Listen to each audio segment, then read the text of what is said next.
Hello everybody, this is Moses from Out There Gardens, and this is episode 172 of Gardening Without Edits. I'm out here with my son. Let me flip the camera around. And he is pushing in all the asparagus. The asparagus ferns have died back a bit, and it's time to clean them out because that is like a nice warm pillow for a lot of insects to live in the winter or overwinter. Let me show you when we're cleaning it out. There's Lulu, wondering why she hears so much construction. Let me show you what we found. We're finding more asparagus growing. Typically, asparagus grows in this patch. I have a lot of videos. Some of my first videos on YouTube was about this patch. UC 157F1 is the variety. It can grow. It gives me two harvests a year.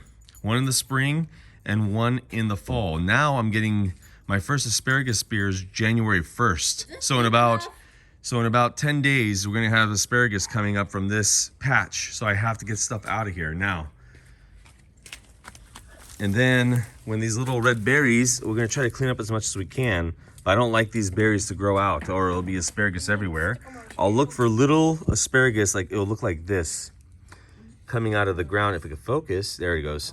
It'll look like this coming out of the ground. I'll get like a little spoon and or whatever I can find, a little shovel, and dig them up. So yeah, and then this is all gonna be, you're not gonna even notice anything here. Everything has to come out by the base. Everything has to be level.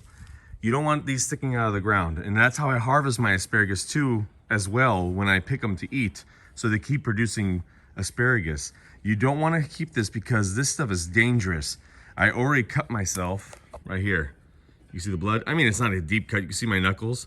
That's because when you cut them back, they get hard as a rock or, as wood. You got to take them out from the base.